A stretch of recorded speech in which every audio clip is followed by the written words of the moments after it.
Selamat pagi untuk jemaat dan simpatisan sekalian yang saya kasihi di dalam nama Tuhan kita Yesus Kristus. Bagaimana kabarnya? Baik. Gitu kan? Ininya mana ya?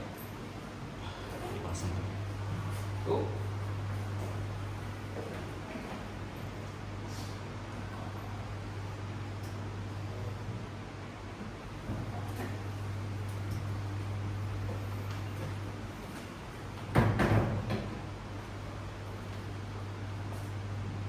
Oke.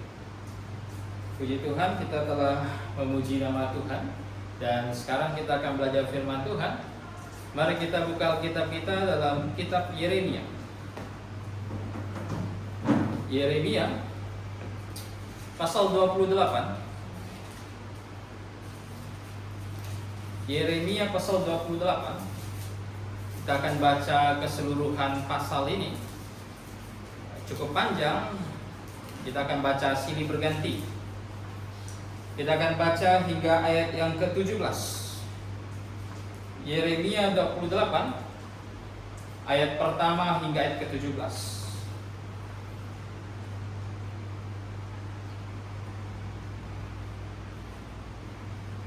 Jika sudah menemukannya, saya akan baca ayat pertama, jemaat ayat kedua, demikian silih berganti hingga ayat yang ke-17. Yeremia 28 ayat pertama hingga 17. Dalam tahun itu juga, pada permulaan pemerintahan Zedekia, Raja Yehuda, dalam bulan yang kelima, tahun yang keempat, berkatalah Nabi Hananya bin Azur yang berasal dari Gibeon itu kepadaku di rumah Tuhan, di depan mata imam-imam dan seluruh rakyat. Beginilah firman Tuhan semesta alam, Allah Israel. Aku telah mengatakan raja Babel itu. Dalam 2 tahun ini, aku akan mengembalikan ke tempat ini segala perkakas rumah Tuhan yang telah diambil dari tempat ini oleh Nebukadnezar, Raja Babel, dan yang diangkutnya ke Babel. Juga Yehoiakim bin Yoyakim, Raja Yehuda, beserta semua orang golongan dari Yehuda yang dibawa ke Babel akan kukembalikan ke tempat ini. Demikianlah firman Tuhan.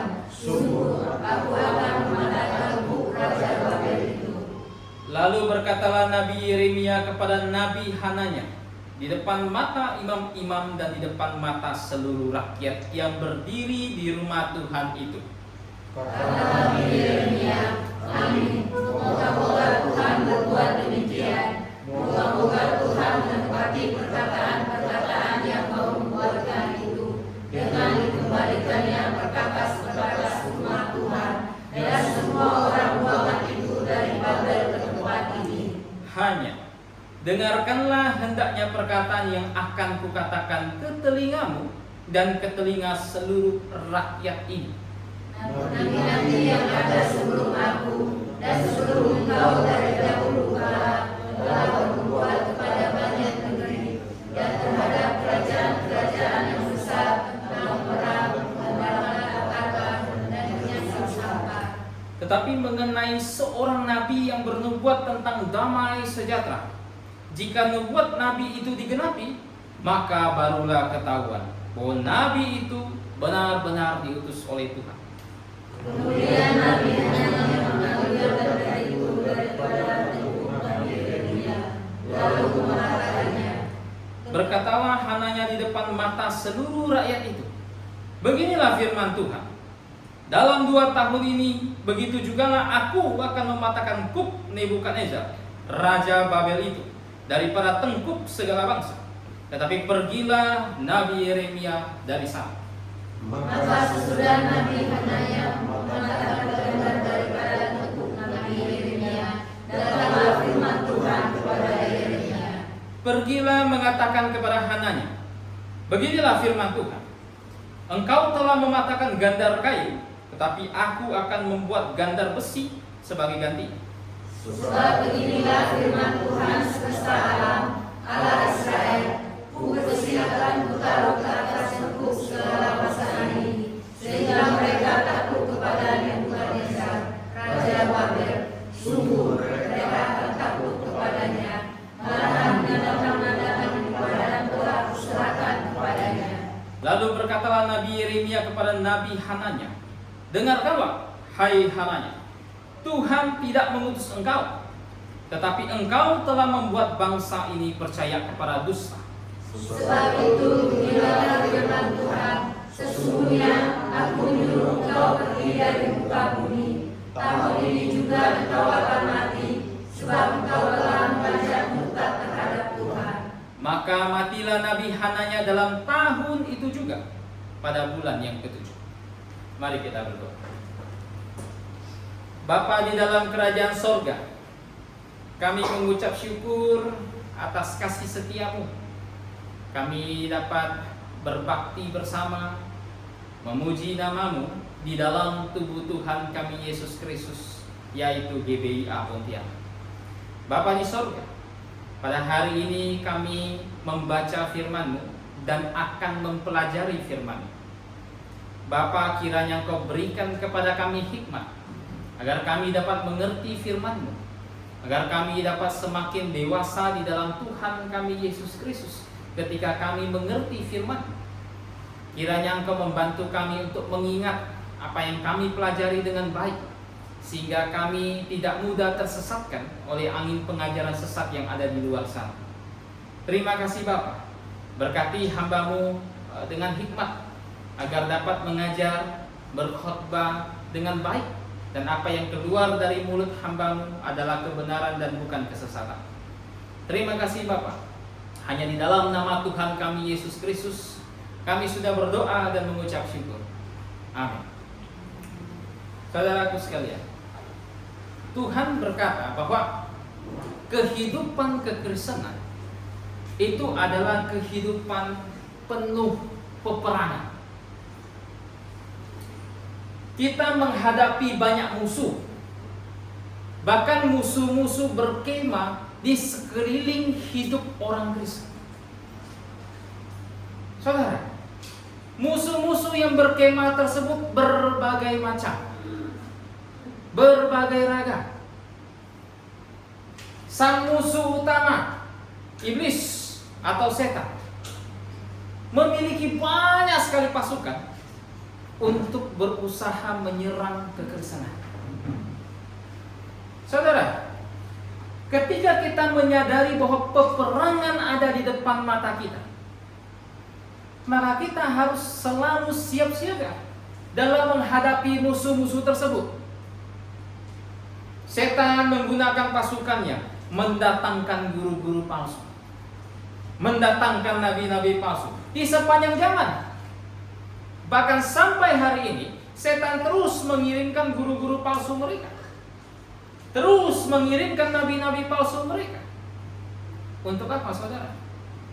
Untuk menyesatkan semakin banyak orang yang tadinya mungkin rindu mencari Tuhan, yang tadinya mungkin sudah tergabung ke dalam tempat yang benar, yang tadinya mungkin sudah berada di tempat yang tepat. Iblis kirimkan guru-guru palsu tersebut untuk menyeret mereka kembali ke tempat yang salah. Dia kirimkan berbagai macam pasukannya yang tak terbilang jumlahnya untuk menyeret semuanya kembali ke tempat yang salah.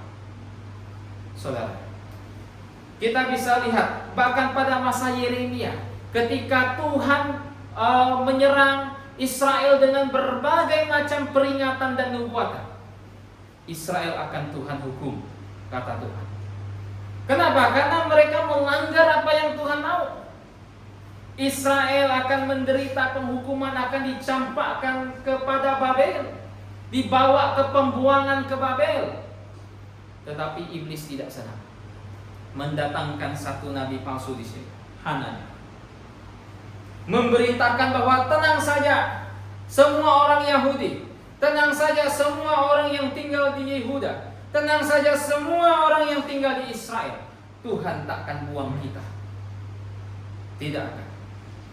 Tuhan akan mengembalikan semua apa yang telah direnggut oleh Raja Babel. Dikatakan Hananya, satu nubuat yang sangat bertentangan dengan apa yang disampaikan Yeremia. Saudara, peperangan model seperti ini terus berlanjut. terus berlaku. Maka dari sebab itu, sebagai orang percaya yang hidup di tengah-tengah peperangan, kita harus dapat merespon keberadaan guru palsu tersebut dengan tepat. Jangan sampai kita merespon dengan cara yang salah, sehingga akhirnya guru-guru palsu semakin banyak dan tidak terkendali, dan akhirnya merenggut banyak jiwa ke dalam kesesatan. Nah, hari ini kita mau belajar tentang respon terhadap nabi palsu. Saudara, Yeremia 28, Yeremia menyingkapkan nubuat dari nabi palsu tersebut, bahkan menyingkapkan respon dari dirinya serta respon dari Tuhan terhadap guru palsu tersebut. Nah, sekarang kita mau melihat nubuat palsu seperti apa yang dinubuatkan oleh nabi palsu ketika Yeremia bertemu dengannya. Coba kita lihat Yeremia 28 ayat 1 sampai 4. Saya bacakan. Yeremia 28 ayat 1 sampai 4. Dalam tahun itu juga, pada permulaan pemerintahan Zedekia, Raja Yehuda, dalam bulan yang kelima, tahun yang keempat, berkatalah Nabi Hananya bin Azur yang berasal dari Gibeon kepadaku di rumah Tuhan, di depan mata imam-imam dan seluruh rakyat. Beginilah firman Tuhan semesta alam, Allah Israel. Aku telah mematahkan Kuk Raja Babel itu. Dalam 2 tahun ini, aku akan mengembalikan ke tempat ini segala perkakas rumah Tuhan yang telah diambil dari tempat ini oleh Nebukadnezar, Raja Babel, dan yang diangkutnya ke Babel. Juga Yehonya bin Yoyakim, Raja Yehuda, beserta semua orang buangan dari Yehuda yang dibawa ke Babel, akan kukembalikan ke tempat ini. Demikianlah firman Tuhan. Sungguh, aku akan mematahkan Kuk Raja Babel itu. Saudara, apa yang Hananya nubuatkan di sini? Hananya menubuatkan bahwa Yehonya serta semua orang Yahudi yang telah dibawa ke dalam tempat penawanan, yang telah dibawa ke Babel, akan kembali lagi. Semua bejana-bejana, semua perkakas yang diambil dari bait suci akan dipulangkan lagi dalam 2 tahun. Ini dikatakan Hananya. Saudara, ini satu nubuat yang bertentangan dengan apa yang Yeremia katakan. Bahkan Yeremia katakan bahwa orang Israel akan dibawa ke pembuangan selama 70 tahun. Selama 70 tahun. Tiba-tiba Hananya datang dan berkata, oh tidak, dalam 2 tahun semuanya akan dikembalikan. Saudara, ini nabi yang mengaku-ngaku dia diutus oleh Tuhan. Nabi yang mengaku-ngaku bahwa dia dipanggil oleh Tuhan untuk bernubuat kepada bangsa Israel. Yang nanti kita akan lihat ternyata dia bukan nabi yang diutus oleh Tuhan. Ternyata dia adalah nabi palsu. Saudara, yang nabi palsu ini berbicara di hadapan imam, berbicara di hadapan rakyat. Dia memegang satu bangku yang begitu dapat dilihat oleh semua orang sebagai pengajar, mengajarkan sesuatu yang salah ke hadapan masyarakat Israel. Dan celakanya saudara, banyak orang yang percaya kepada nubuat Nabi Hananya ini. Kenapa? Karena dia mengatasnamakan Tuhan. Katanya, beginilah firman Tuhan semesta alam. Membawa nama Tuhan untuk mensahkan nubuat palsu yang dia ucapkan, saudara. Dan akhirnya banyak sekali rakyat yang tertipu oleh dia. Saudara, apa yang terjadi pada waktu itu? Bagaimana Hananya berdiri mengatasnamakan Tuhan, menganggap dirinya dipanggil oleh Tuhan, bernubuat palsu di depan rakyat. Semuanya terjadi bahkan hingga hari ini. Seperti Hananya, berapa banyak hamba-hamba Tuhan palsu yang sebenarnya bukan dipanggil oleh Tuhan, yang sebenarnya bukan diutus oleh Tuhan, tetapi mereka menyebut diri mereka sebagai utusan Tuhan. Mereka mengatasnamakan Tuhan untuk mengajarkan pengajaran-pengajaran palsu mereka, dan akhirnya menyesatkan rakyat. Saudara, sungguh-sungguh sangat banyak. Tidak ada satupun guru palsu yang hadir di sepanjang zaman. Bahkan yang hadir di gereja mengatasnamakan dirinya sendiri, tentu tidak ada. Jika dia berkata bahwa dia mengajar dengan logika dia sendiri, tidak berdasarkan firman Tuhan, saya rasa tidak ada orang yang mau ikut dia. Saya rasa tidak ada orang yang akan tertipu. Saya rasa tidak ada orang yang berkata inilah ajaran Tuhan. Tidak ada. Karena dia mengaku dia mengajar tidak berdasarkan firman Tuhan. Tapi yang terjadi, saudara, semua gereja selalu mengaku diri mereka yang paling Alkitabiah. Alkitabiah itu maksudnya yang paling ikut Alkitab. Anda pergi cek ke semua gereja yang mungkin Anda kenal. Anda pergi ketemu dengan teman-teman yang Kristen mungkin. Tanyakan kepada mereka. Apakah ada hamba Tuhan mereka berkata bahwa gereja ini tidaklah Alkitabiah? Bahwa gereja ini mengajarkan logika manusia, bukan mengajarkan firman Tuhan. Ada tidak? Tidak ada, saudara. Semua orang mengaku bahwa mereka mengajarkan apa yang tertulis dalam Alkitab. Bahkan dari yang paling sesat sekalipun, saksi Yehua yang berkata Yesus bukan Tuhan, Yesus bukan Allah, itu pun mengaku bahwa mereka mengajarkan berdasarkan apa yang Alkitab tuliskan. Makanya saudara, zaman ini tuh kita menilai sebuah gereja bukan berdasarkan apa yang dia ucapkan lagi, tetapi kita menilai gereja berdasarkan apa maksud dari ucapan dia. Saudara, semua orang bisa berkata menurut firman Tuhan baptisan menyelamatkan, misalnya. Menurut firman Tuhan bahasa roh masih ada sampai sekarang, misalnya. Semuanya menurut firman Tuhan. Saudara, kalau ada orang yang dengan buta hanya menilai berdasarkan apa yang diucapkan, ya semua orang akan ikut. Oh, ini menurut firman Tuhan. Oh, ini menurut Alkitab.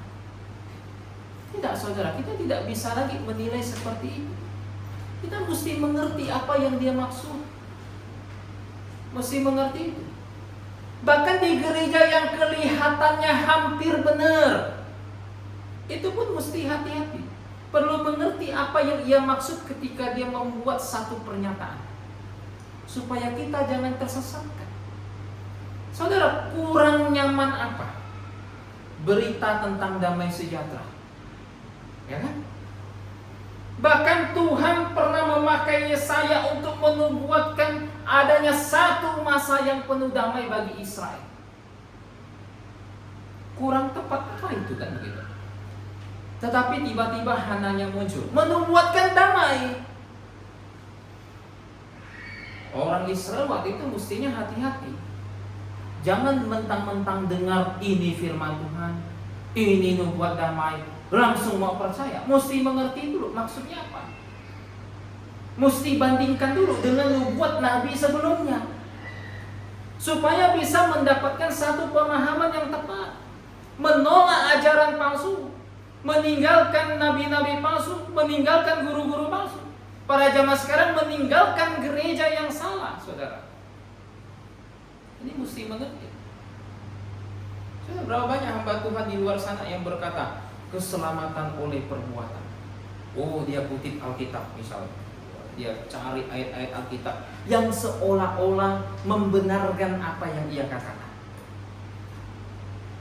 Saudara, jika orang yang ingin cari kebenaran, jika orang yang sungguh percaya Tuhan dengan amat sangat, jika kita sudah berada dalam kebenaran, Tuhan katakan apa?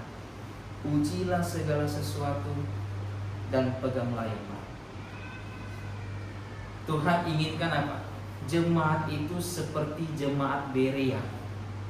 Di dalam Kisah Rasul 17, Paulus datang ke kota Berea, memberitakan Injil. Banyak orang-orang Berea di sana, orang Yahudi Berea di sana sangat mengenal firman Tuhan, sangat fasih perjanjian lama. Paulus datang membawa Injil. Apakah mereka langsung percaya begitu saja? Tidak, saudara. Dalam Kisah Rasul 17 mereka membandingkan apa yang Paulus ajarkan dengan catatan kitab suci perjanjian lama. Dibandingkan, dicek, didapati benar, dan akhirnya mereka percaya. Seperti itulah yang Tuhan inginkan terhadap semua orang yang mau cari kebenaran. Seperti itulah yang Tuhan inginkan kepada mereka yang ingin berada di tempat yang benar. Saudara, setiap manusia bisa berdoa kepada Tuhan, Tuhan, tuntunlah aku ke jalan yang kekal. Tuhan, tuntunlah aku ke jalan yang benar. Semua orang bisa berdoa demikian. Saudara, tetapi ketika doa tersebut diucapkan, namun dia tidak mau merendahkan diri dia kepada firman Tuhan, bagaimana bisa Tuhan menuntun dia ke jalan yang benar? Bagaimana bisa dia dituntun ke jalan yang kekal? Sedangkan ketika Tuhan mau tuntun dia, dia tidak mau merendahkan dirinya. Saudara, mesti hati-hati. Gereja berbagai merek zaman sekarang. Ada yang mengajarkan baptisan menyelamatkan. Ada yang mengajarkan baptisan mesti dari bayi dibaptis. Ada yang mengajarkan bahwa bahasa lidah masih jalan, nubuat masih jalan. Gereja seharusnya ada praktek sikalabalabala begitu. Mesti dicek apa yang Alkitab katakan. Bukan apa yang manusia katakan, tapi apa yang Tuhan katakan. Setiap orang mesti punya semangat dan keberanian untuk menguji apa yang ia percayai. Barulah dia bisa dituntun ke jalan yang kekal. Saudara, saya temukan ada banyak sekali orang yang sebenarnya sangat tidak berani untuk menguji apa yang ia percayai. Sangat tidak berani. Sekalipun firman Tuhan ada di rumah dia, ada di meja kamar dia, namun dia tidak punya keberanian untuk menguji apa yang ia percaya. Kenapa, saudara? Karena manusia itu sangat tidak rela untuk mengakui apa yang selama ini dia lakukan itu salah. Sangat-sangat tidak rela. Saudara, kalau Hananya dikasih tahu Yeremia, kamu tuh salah, kamu tuh tidak diutus Tuhan, apakah dia langsung berkata, oh iya saya salah, saya tidak diutus Tuhan? Apakah model begitu? Tidak, saudara. Tetap berkeras, tetap menentang, sampai akhirnya Tuhan hukum anaknya. Ini yang terjadi, saudara. Ini yang terjadi. Makanya Tuhan mau semua orang itu untuk mengecek apakah yang ia imani itu sudah benar atau tidak. Apakah dia sudah diselamatkan atau belum, mesti dicek. Mesti diperhatikan apa yang Alkitab katakan. Jangan terlalu percaya dengan perkataan guru-guru palsu. Saudara, ada orang yang mengajarkan manusia itu sebenarnya tidak amat-amat berdosa. Wah, masih ada yang baik pada manusia. Waduh. Pandangan ini dipopulerkan oleh seorang bernama Pelagius.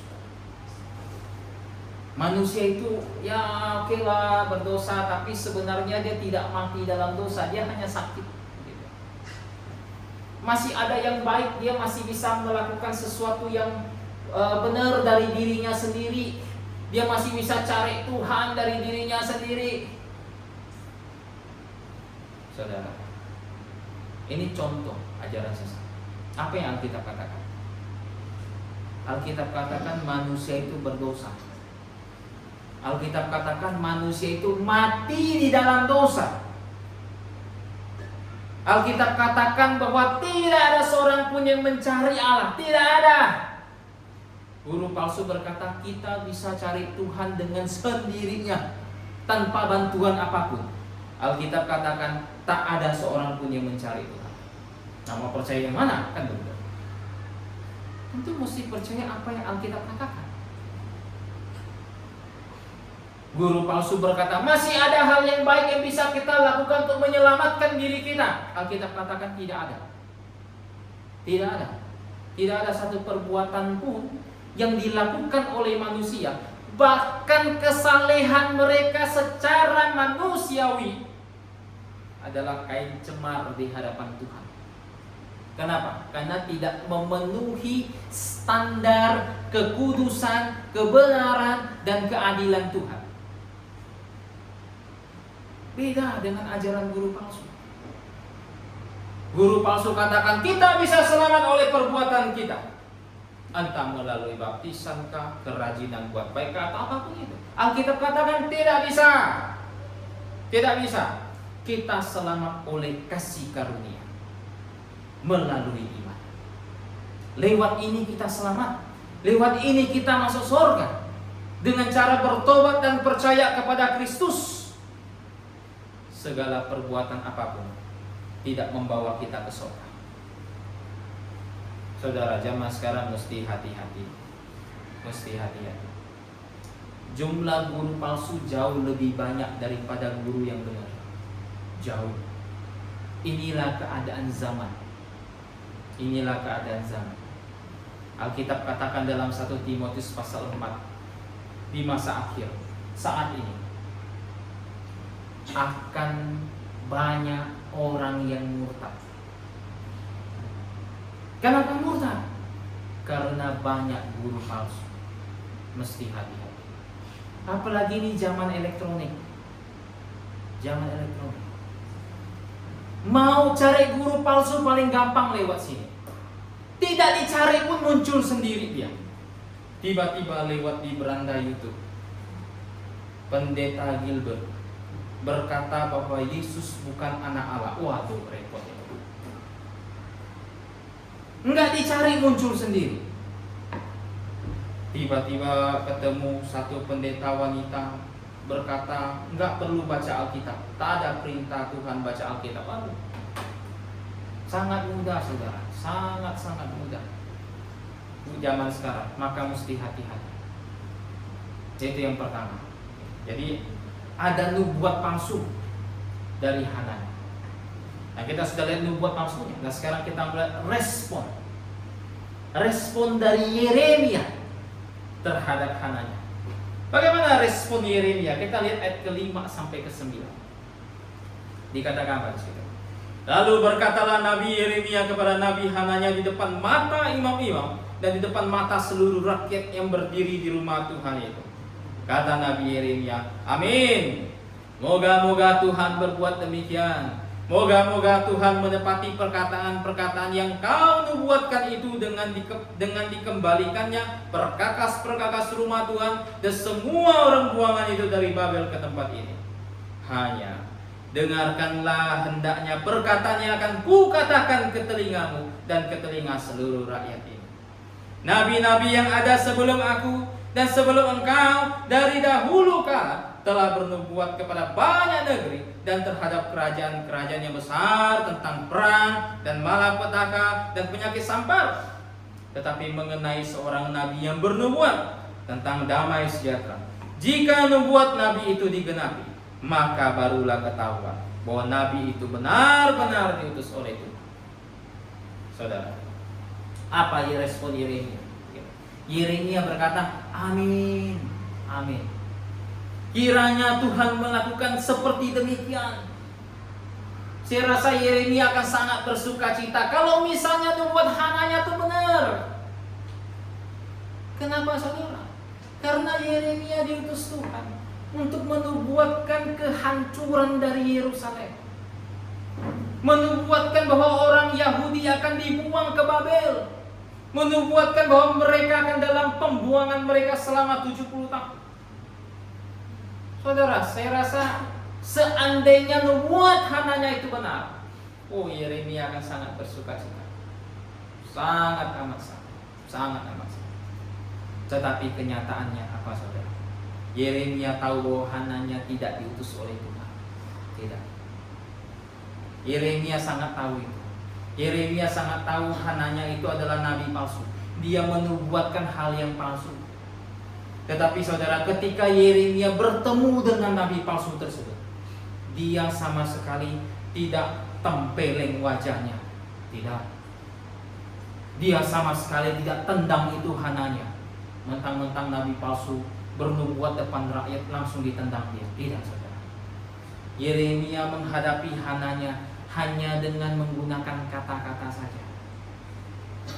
Saudara, ini yang harus dilakukan oleh semua gereja terhadap guru palsu. Baru-baru ini beredar ada satu tokoh politik yang berkata bahwa orang-orang Kristen itu kalau melakukan jihad masuk surga, saudara. Saudara, Alkitab tidak pernah mengajarkan satu kali pun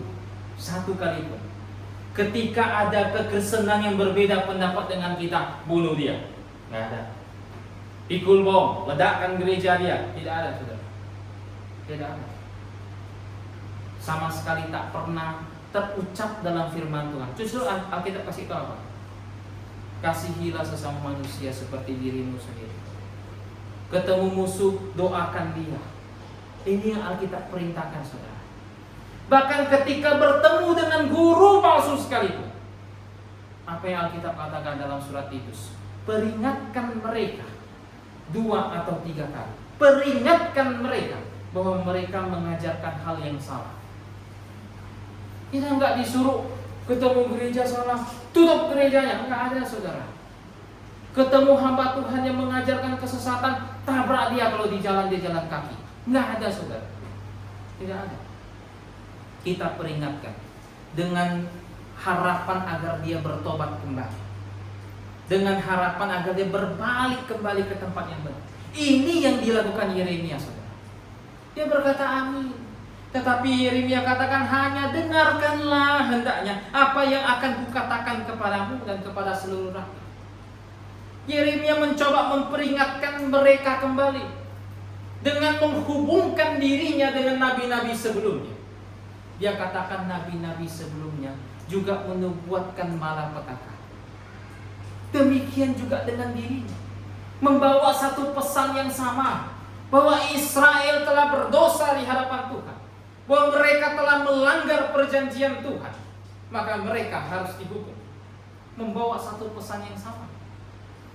Yeremia tidak hadir untuk menentang nabi-nabi sebelumnya, tidak. Semua orang bisa mengecek apa yang Yeremia katakan. Semua orang bisa melihat apa yang Yeremia katakan pada waktu itu dibandingkan dengan nabi sebelumnya, bisa. Dan ini yang Yeremia ingin katakan kepada mereka. Tapi saudara, sayangnya tidak ada yang mau percaya kepada Yeremia. Tidak ada. Tidak ada yang mau akhirnya tunduk dan berkata, oh kami salah, ikut Yeremia. Tidak ada, saudara. Ini pula yang terjadi pada zaman ini, saudara. Ini pula yang terjadi. Ada banyak orang diperingatkan, guru palsu menyesatkan engkau, guru palsu mengajarkan ajaran yang sesat. Tidak banyak orang yang mau berbalik atas peringatan tersebut, saudara. Apa yang dilakukan Yeremia ini pula lah yang harus dilakukan oleh gereja. Saudara, gereja mesti berani mengumandangkan ajaran sesat di luar sana, memberitahukan kesalahan mereka. Saya pernah dengar satu kali, ada satu hamba Tuhan, saya tidak mau sebut namanya, dia dari orang-orang kalangan kita. Saya nggak tahu, mungkin dia sedang sakit atau bagaimana, akhirnya membuat satu pernyataan yang sangat amat salah.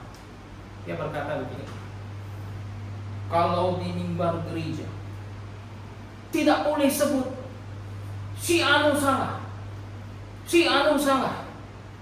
sebut merek gerejanya salah, tidak boleh, kata dia. Saudara, satu pernyataan yang begitu singkat, tetapi ini mewakili pandangan semua orang yang ada di luar sana. Terlalu banyak orang di luar sana berkata, jangan menghakimi, jangan kasih tahu dia salah, jangan merasa kau yang paling benar. Semua orang salah, kau aja yang paling benar di situ. Saudara, berapa banyak orang yang berpikir seperti demikian? Sungguh amat banyak, saudara. Sungguh amat banyak. Tapi saudara, saya mau kasih tahu, pemikiran macam begini pemikiran paling salah. Kenapa paling salah? Karena kalau orang berpikir, jangan menghakimi, jangan memperingatkan guru palsu, jangan berkhotbah di mimbar, sebut merek gereja, sebut nama orangnya. Saudara, silakan robek Alkitab Anda. Dalam 1 Timotius paling tidak 10 kali Paulus menyebut nama orang yang menyesatkan.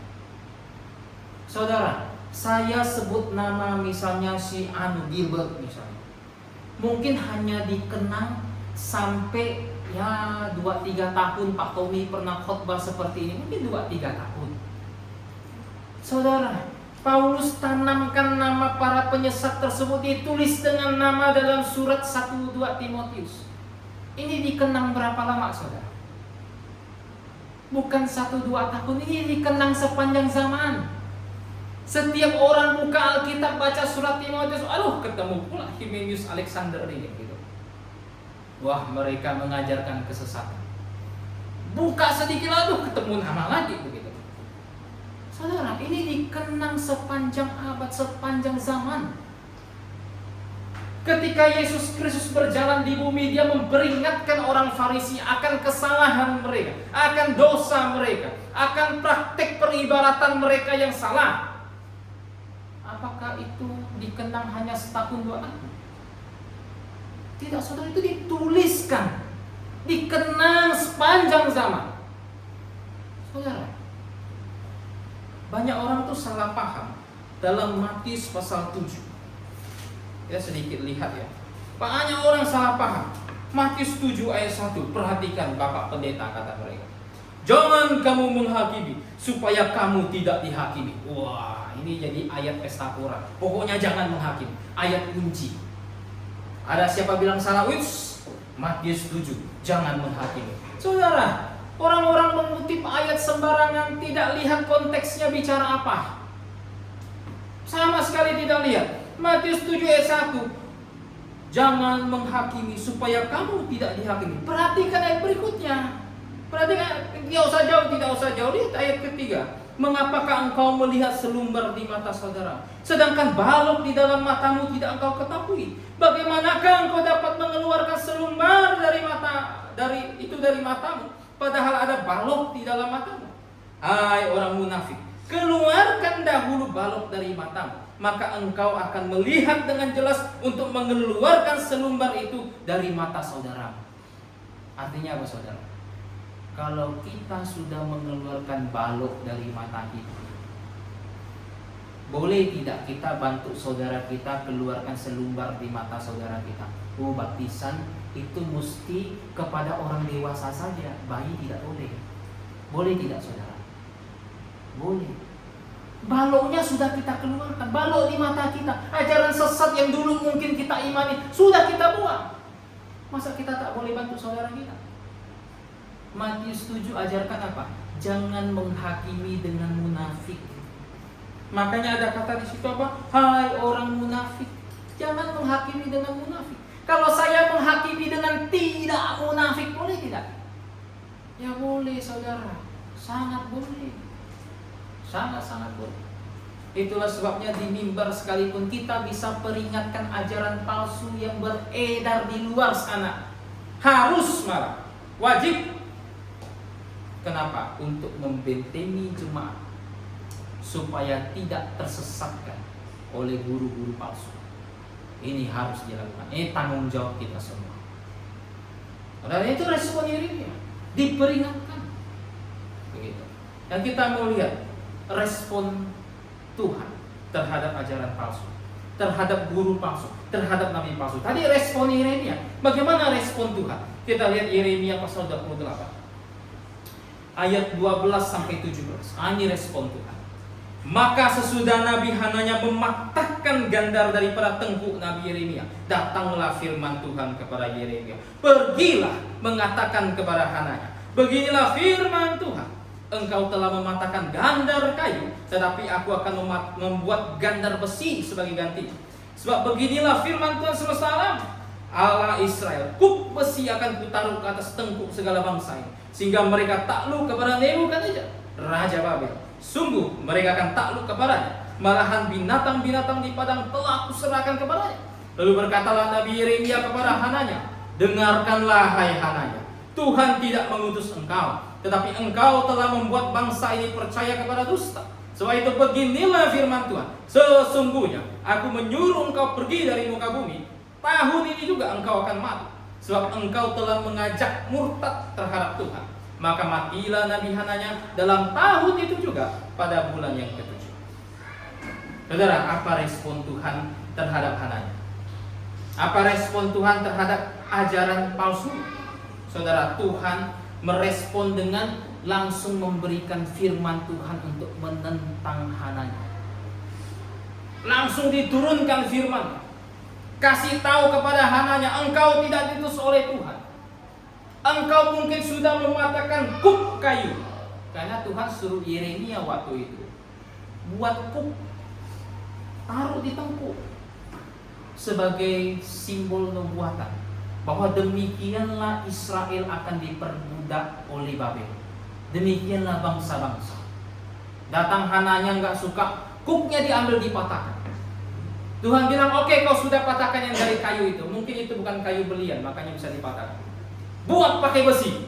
Wah, nanya gimana mau patahkan dari besi, kan begitu. Patahkan dari besi, patah kaki dia nanti. Sebagai bentuk bahwa Tuhan tidak mengutus Hananya. Dia teguhkan firman yang disampaikan oleh Yeremia, saudara. Dan yang terpenting respon Tuhan apa? Dia hukum Hananya. Dia katakan, tahun ini juga engkau akan mati. Tahun ini juga. Saudara, Tuhan yang maha kudus, Tuhan yang maha benar, Dia tak pernah menutup mata atas segala apa yang terjadi di muka bumi ini. Saudara, Tuhan yang maha benar dan Tuhan yang maha adil itu siap memberikan pengadilan kepada siapapun yang menyesatkan sesamanya. Siap. Saudara, penghakiman itu seperti telah ada di atas kepala kita masing-masing, yang kapan saja siap tertumpah ke atas kita. Tuhan seperti hakim yang berdiri di ambang pintu, yang siap masuk kapan saja untuk mengadakan pengadilan terhadap para penyesat tersebut. Saudara, jangan berpikir bahwa guru-guru palsu di luar sana hidupnya nyaman juga, begitu kan? Gerejanya besar-besar. Gerejanya besar-besar, dia hidupnya nyaman. Jangan-jangan dia gereja benar. Saudara, mengukur benar salah bukan dengan cara begitu. Kalau Tuhan langsung sedikit-sedikit ada orang yang menyesatkan sesamanya, tempeleng mati kayak Herodes kena tempeleng, langsung mati di tempat. Saudara, kalau model macam begitu, maka nubuat Tuhan tak akan terjadi, bahwa di masa mendatang orang akan banyak murtad. Guru palsu Tuhan izinkan tetap ada pada zaman sekarang, tidak langsung ditempel, untuk menguji umatnya, untuk mendorong umatnya berpikir, belajar firman-Nya, mengajar kepada orang lain supaya tidak tersesatkan, saudara. Kalau sedikit-sedikit ada yang salah ditempeleng, tinggal dikit jumlah umat manusia ini. Jangankan guru palsu, nanti orang berdosa bohong sedikit tempeleng mati. Repot macam itu. Saudara, tidak. Mungkin untuk saat ini kita lihat penghakiman Tuhan belum terjadi mungkin terhadap diri mereka, tetapi saudara, penghakiman itu pasti terjadi. Ketika Hananya dikasih tahu Yeremia, tahun ini juga engkau akan pergi dari bumi. Apakah setelah Yeremia selesai ngomong langsung Hananya gepar-gepar mati di tempat? Tidak, saudara. Selang beberapa saat dulu, sampai bulan yang ke-7 baru dia mati. Begitu, saudara. Tuhan masih kasih rentang waktu bagi mereka untuk bertobat. Tuhan kasih rentang waktu bagi Hananya untuk bertobat, saudara. Dia kasih, sekalipun dia guru palsu. Maka dari sebab itu guru palsu zaman sekarang, kenapa Tuhan tidak langsung hukum mereka hari ini? Tuhan kasih rentang waktu bagi mereka untuk bertobat. Karena saudara, Kalau kita mau tanya Tuhan hari ini, apa yang Tuhan senang? Hukum orang atau selamatkan orang? Tuhan tentu lebih senang bahwa orang yang berdosa berbalik kembali dan diselamatkan. Tuhan lebih senang orang selamat daripada hukum orang. Tetapi ketika hukuman tersebut memang harus dijatuhkan, karena orang tersebut tak kunjung bertobat, Tuhan akan lakukan. Tetapi kalau ditanya apa yang Tuhan senang, Tuhan senang mereka bertobat. Demikian pula saudara, kita yang hidup pada masa ini, siapapun kita, sudah diselamatkan atau belum diselamatkan sekalipun, saudara, saya ingin katakan bahwa Tuhan menginginkan siapapun di antara kita untuk berbalik kembali kepada Tuhan, untuk diselamatkan bagi yang belum diselamatkan. Tuhan tidak punya gairah yang semangat menggebu-gebu untuk hukum Anda, tidak begitu. Dia ingin kita selamat, kasih rentang waktu supaya bertobat. Ini respon Tuhan, saudara. Tapi kalau tidak kunjung bertobat, Tuhan akan hukum. Bukan hanya guru palsunya, orang yang ikut guru palsu tersebut Tuhan akan hukum juga. Makanya mesti hati-hati. Kita tak bisa macam-macam dan bermain-main dengan Tuhan. Alkitab katakan Dia adalah api yang menghanguskan. Tak bisa macam-macam. Jangan berpikir saya mau hidup seperti keadaan suka-suka saya aja, sampai nanti kira-kira udah tua baru saya mau tobat, kemudian serahkan hidup saya untuk Tuhan. Jangan, saudara. Jangan bermain-main di tepi jurang. Jangan, itu jurang yang licin. Kapanpun Tuhan kalau ingin melaksanakan penghakimannya, Dia akan laksanakan. Kita tidak tahu. Makanya Tuhan berkata kepada kita semua, setiap hamba, berjaga-jaga. Berjaga-jaga. Kita tidak tahu kapan Dia datang. Kita tidak tahu kapan kita mati. Siapapun yang belum diselamatkan, segera bertobat selagi rentang waktu masih Tuhan berikan. Kepada mereka yang mungkin masih di tempat yang salah, di tempat guru-guru palsu berada, masih diajar oleh guru sesat, Tuhan kasih rentang waktu supaya bertobat. Saudara, mungkin Tuhan izinkan kita berkumpul di tempat yang benar untuk mengoreksi kita masing-masing. Terkadang koreksi Tuhan sangat perih, sangat sakit. Terkadang memang demikian. Tuhan katakan kita seperti pohon anggur, kemudian kita dipangkas oleh Tuhan. Yohanes 15. Saudara, kalau kita dipangkas sakit apa tidak? Sakit, saudara. Sakit. Itu bukan sesuatu yang tidak menyakitkan. Terkadang koreksi Tuhan seperti itu, sakit. Tetapi koreksi yang menyakitkan itulah yang akan membawa kita kepada jalan yang kekal itu. Tuhan katakan, kepada mereka yang Tuhan kasihi, Tuhan akan banyak berikan penghajaran. Saudara, hari ini kita melihat bagaimana respon Tuhan, bagaimana respon Yeremia terhadap nubuat palsu, terhadap guru palsu. Zaman sekarang ada banyak sekali. Namun kita harus bisa merespon seperti yang Yeremia lakukan. Kita mesti berhati-hati juga terhadap guru palsu. Ini fakta guru palsu. Dan kita mesti ingat bahwa Tuhan akan mengadakan penghakiman. Jadi barang siapa yang mungkin belum diselamatkan, segera bertobat. Dan barang siapa yang belum bergabung ke dalam gereja yang benar, segera bergabung. Begitu. Jangan sampai waktu terlambat dan Tuhan mengadakan pengadilan. Kita tutup dalam doa. Minta kesediaan Pak Sukardi tutup di dalam doa.